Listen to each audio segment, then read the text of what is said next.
اور یہ مسلمان سوئے پڑے ہوتے ہیں، آدھی رات تک گانے بجانے میں مشغول رہتے ہیں۔ حدیث پاک میں آتا ہے، قرآن کریم میں ہے کہ درختوں کے پتے بھی اللہ کا نام لیتے ہیں، پتھروں کے کنکر بھی اللہ کا نام لیتے ہیں، زمین آسمان کے درمیان میں سمندر کا قطرہ قطرہ اللہ کا نام لیتا ہے، دریا کا قطرہ قطرہ اپنے اللہ کو یاد کرتا ہے۔ اللہ کے ذکر سے اور نماز جیسے عظیم کام سے صرف انسان ہی غافل ہے۔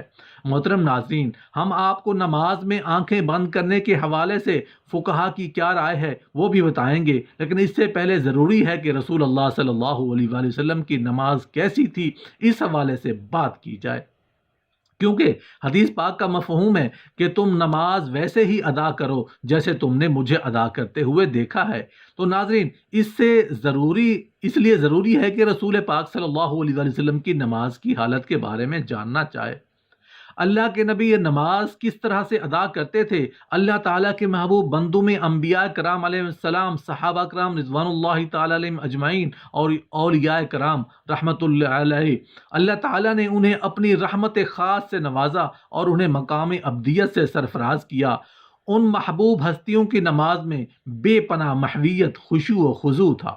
رسول اللہ صلی اللہ علیہ وآلہ وسلم اعلان نبوت سے پہلے بھی غار ہرا میں کافی عرصہ عبادت الہی میں مصروف رہے، مگر جب آپ صلی اللہ علیہ وآلہ وسلم نے اعلان نبوت فرمایا تو آپ صلی اللہ علیہ وآلہ وسلم کو نماز کا حکم ملا اور آپ صلی اللہ علیہ وآلہ وسلم اس پر کاربند ہو گئے۔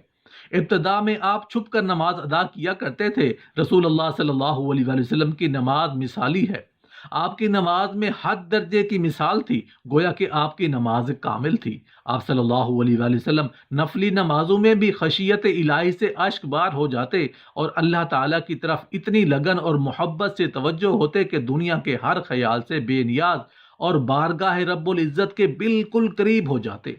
اللہ تعالیٰ کے حضور آپ صلی اللہ علیہ وآلہ وسلم جیسی کامل اور مقبول نماز نہ کوئی پڑھ سکا نہ کوئی پڑھ سکے گا۔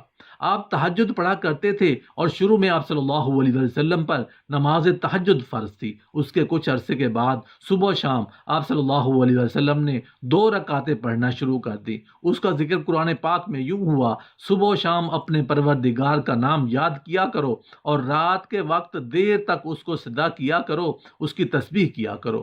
مفسرین کا کہنا ہے کہ رات کو اٹھ کر دیر تک نماز پڑھنے کا حکم 1 سال تک باقی رہا۔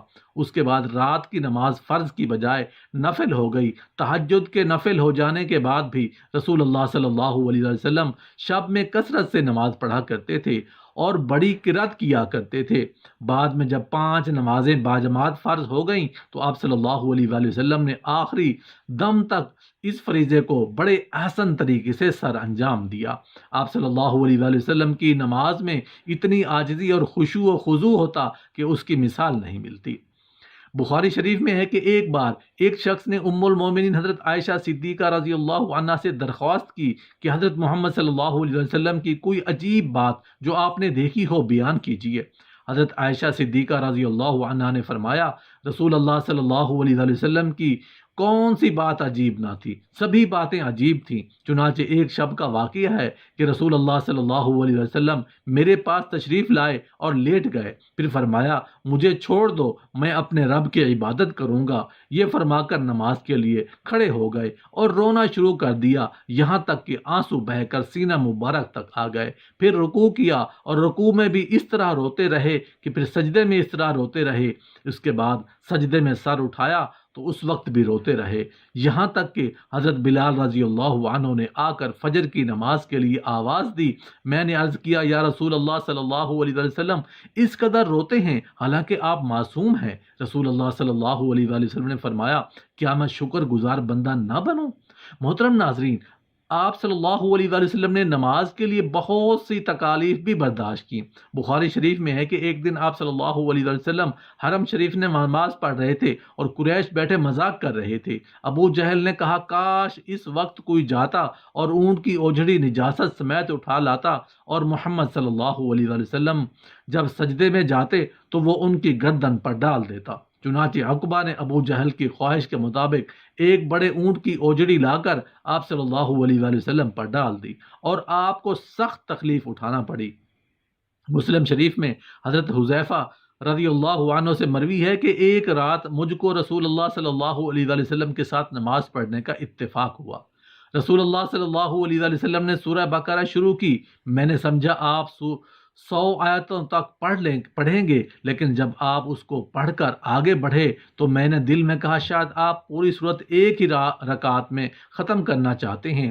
چنانچہ آپ نے اس صورت کو ختم کیا تو میں نے خیال کیا اب آپ رکوع کریں گے، لیکن آپ صلی اللہ علیہ وآلہ وسلم سورہ آل عمران شروع کر دی اور وہ بھی ختم ہو گئی۔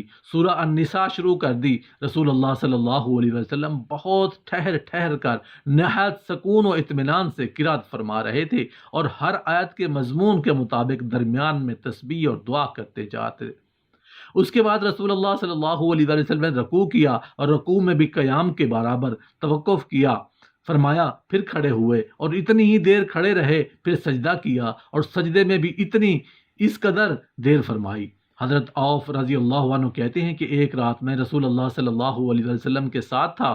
رسول اللہ صلی اللہ علیہ وسلم نے مسواک کیا، وضو فرمایا، نماز کے لیے کھڑے ہو گئے۔ میں بھی رسول اللہ صلی اللہ علیہ وسلم کے ساتھ نماز میں شریک ہوا۔ رسول اللہ صلی اللہ علیہ وسلم نے ایک رکعت میں پوری سورہ بقرہ پڑھ ڈالی۔ جہاں رحمت کی آیت آتی ہے ٹھہر جاتے اور دیر تک رحمت کی دعا مانگتے رہتے۔ سورت کے آخر پر رکوع کیا اور اتنی دیر تک رکوع میں رہے جتنی دیر سورہ بقرہ کی قرات میں لگی تھی۔ رکوع کے بعد اتنا ہی طویل سجدہ کیا۔ دوسری رکعت میں سورہ آل عمران پڑھی۔ اسی طرح ہر رکعت میں پوری ایک سورت پڑھتے رہے۔ تو محترم ناظرین، رسول اللہ صلی اللہ علیہ وسلم اس طرح سے نماز پڑھا کرتے تھے۔ کیا ہم نے کبھی غور کیا ہم کس طرح سے نماز ادا کرتے ہیں؟ کیا ہماری نماز میں کوئی ایک سورت مکمل پڑھی جاتی ہے؟ اپنے گریبان میں جھانک کر دیکھیں، پھر آپ کو پتہ چلے گا کہ امت محمدی میں پیدا ہونا خوش قسمتی تو ہے، لیکن کیا ہم نے ان کے طور طریقوں کو فالو کیا ہے یا نہیں؟ تو ناظرین، اب بات کرتے ہیں کہ کیا نماز میں آنکھیں بند کرنا صحیح ہے یا نہیں۔ اس حوالے سے فقہا نے کیا فرمایا ہے؟ اہل علم متفقہ طور پر نماز میں بلا ضرورت آنکھیں بند کرنے کو مکروہ کہتے ہیں۔ چنانچہ الروز کے مؤلف نے صراحت کے ساتھ یہ لکھا ہے کہ یہ یہودیوں کا عمل ہے۔ اسی طرح تحفۃ الملوک کے مؤلف نے بھی اس کے مکروہ ہونے کی صراحت کی ہے، لیکن انہوں نے کسی قسم کی ضرورت ہونے یا نہ ہونے کا ذکر نہیں کیا۔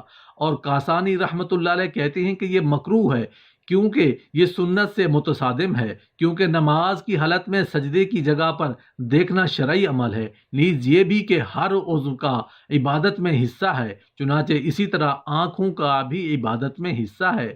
مراقی الفلاح کے مؤلف نے نماز کے دوران آنکھیں بند کرنے کو مکروہ کہا ہے، تاہم کہیں مصلحت کا تقاضا ہو تو جائز ہے۔ بلکہ انہوں نے یہ بھی کہا کہ بسا اوقات آنکھیں بند کرنا آنکھیں کھولنے رکھنے سے بہتر ہوگا۔ امام عاص بن عبدالسلام رحمۃ اللہ علیہ نے اپنے فتویٰ میں ضرورت کے وقت آنکھیں بند کرنے کی اجازت دی ہے۔ اگر اسے نماز میں خشوع زیادہ پیدا ہونے کا امکان ہو تو آنکھیں بند کی جا سکتی ہیں، جبکہ ابن قیم رحمۃ اللہ علیہ نے زاد المیعاد میں صراحت کے ساتھ لکھا ہے کہ اگر آنکھیں کھول کر رکھنا ضروری ہے اور اگر آنکھیں بند کر کے رکھنے سے زیادہ خشوع پیدا ہوگا، مثلا کوئی ایسے نقش و نگار یا کوئی اور چیز موجود ہے جس سے خشوع میں خلل پیدا ہوتا ہے، تو پھر قطعی طور پر مکروہ نہیں ہے، بلکہ ایسی صورت میں آنکھیں بند کرنے کو مستحب کہنا مقاصد شریعت سے مکروہ کہنے کی نسبت قریب تر ہے۔ تو ناظرین، فقہا کے فرمان کے مطابق ہم نے دیکھا کہ کیا نماز کے دوران آنکھیں بند کی جا سکتی ہیں یا نہیں۔ بہرحال بہتر یہ ہے کہ آنکھیں کھول کر نماز پڑھی جائیں، کیونکہ نماز پڑھنے کے دوران سجدے کی جگہ پر دیکھنا ضروری ہے۔ ناظرین، آخر میں اللہ تعالیٰ سے دعا ہے کہ اللہ تعالیٰ ہمیں دین کی سمجھ عطا فرمائے، ہماری نمازوں میں خشوع خضوع پیدا فرمائے، جس طرح رسول اللہ صلی اللہ علیہ وآلہ وسلم نے زندگی گزاری ہے انہی کے نقش قدم پر چلنے کی توفیق عطا فرمائے۔ ہم رسول اللہ صلی اللہ علیہ وسلم پر سنتوں پر عمل کرنے والے بن جائیں، ہمارا جینا مرنا رسول اللہ صلی اللہ علیہ وسلم کی اتباع میں گزرے، ہم رسول اللہ صلی اللہ علیہ وسلم کے سچے پکے امتی بن جائیں۔ یا اللہ پاک ہمارا خاتمہ ایمان پر فرمانا، آمین یا رب العالمین۔